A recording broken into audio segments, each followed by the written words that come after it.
Libros clásicos, novedades, recomendaciones, literatura que perdura y que pasa. Y vuelta de hoja, el señalador de Así son las cosas.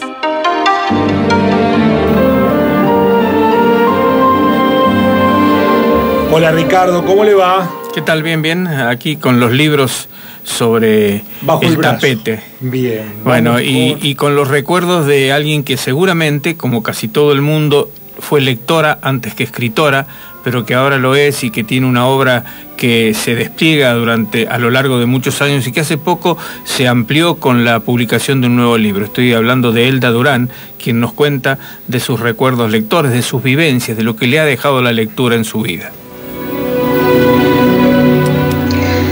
Una preciosa herencia que recibí de mi mamá, la lectura, y ella de su padre, el abuelo Aniceto.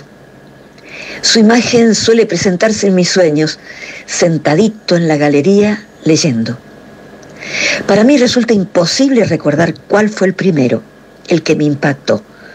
Desde muy chica anduve metida entre libros, pero sí puedo decir que el maletín negro de Cronin, sentada en el umbral de mi casita de Chosmalal, tendría 7 u 8 años, marcó mi memoria. Más cercano en el tiempo me sigue estremeciendo Daniel Moyano y su libro de navíos y borrascas. Una historia, la de una época de plomo y muerte, la de los desaparecidos.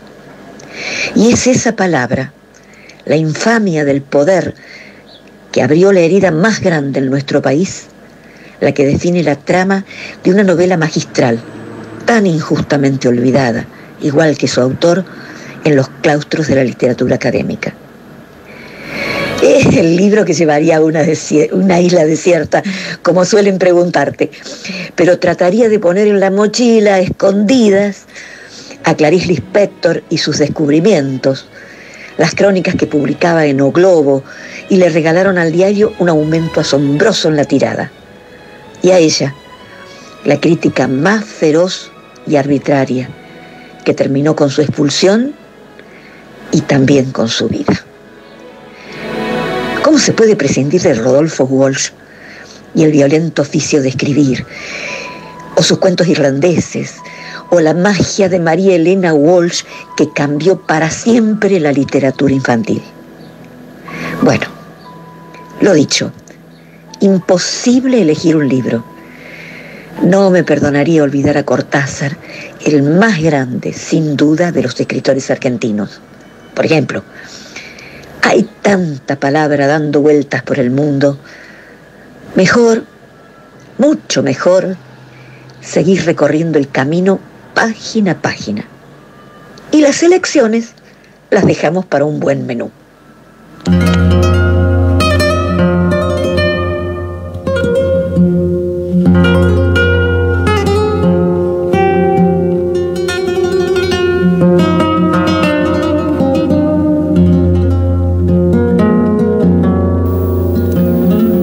Y después de ese estremecedor relato de las vivencias de lectura, lo que es poder transmitir lo que la lectura significa para ella, de Elda Durán, y de esos acordecitos de la guitarra de Ricardo Moyano, en alusión a ese Daniel Moyano que ella eligió como uno de sus escritores favoritos, pasamos a enfoque final. Sin que se dieran cuenta, se les hizo de noche en la habitación de donde no habían salido en muchas horas, donde habían estado abrazándose y conversando en una voz cada vez más baja, como si la penumbra y luego la oscuridad que no notaban hubieran ido apaciguando el tono de sus voces, pero no la avidez mutua de palabras.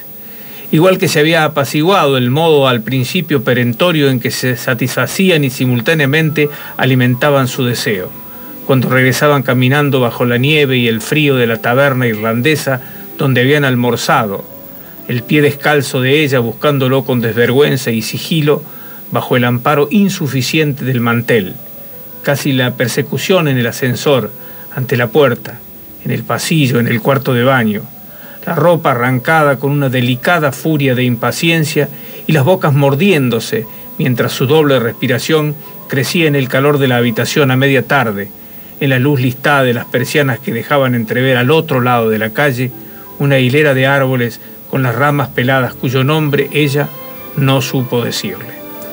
Así comienza El jinete polaco, Premio Planeta en 1991, novela de Antonio Muñoz Molina, cuyo protagonista es un traductor simultáneo que va evocando en un relato que es como un rompecabezas en el que todas las piezas acaban por encajar, la vida en el pueblo andaluz de Mágina, donde nació. Su bisabuelo Pedro, que era expósito y estuvo en Cuba, su abuelo, guardia de asalto en 1939, acabó en un campo de concentración, sus padres campesinos que llevaban una vida resignada y oscura, y él mismo en su niñez y adolescencia. Como testigo de la gran transformación que sufre Mágina con el paso de los años, el relato de ese recuerdo va sumando también otros muchos y habitantes del lugar, como el jefe de policía, poeta vergonzante, el fotógrafo, un periodista, el comandante Galás, que en 1936 reprimió la sublevación militar, y el anciano médico, extrañamente relacionado con el descubrimiento de la momia de una joven recién emparedada. En el curso de un largo periodo de tiempo que va entre el asesinato de Prim en 1870 y la Guerra del Golfo, estos personajes forman un apasionante mosaico de vidas a través de las cuales se recrea un pasado que ilumina y explica la personalidad del narrador, que con la voz de Muñoz Molina utiliza la memoria con la intención de develar la falta de memoria histórica en la sociedad española contemporánea. La obra contiene rasgos posmodernos, pues sigue el problema de la historia al cual se enfrenta esta corriente que pretende fomentar el pensamiento crítico, y lo hace ofreciendo otra versión de la historia, distinta de la oficial, pero que a su vez también es puesta en entredicho por el carácter poco fiable de los recuerdos. Es evidente que tiene rasgos autobiográficos las novelas, sin llegar a ser una autobiografía. En todo caso, pertenece a lo que se conoce como la autobiografía ficticia, género en el que se mueve esta novela, en lo que resulta una técnica narrativa adecuada para mostrar la naturaleza no lineal de los recuerdos.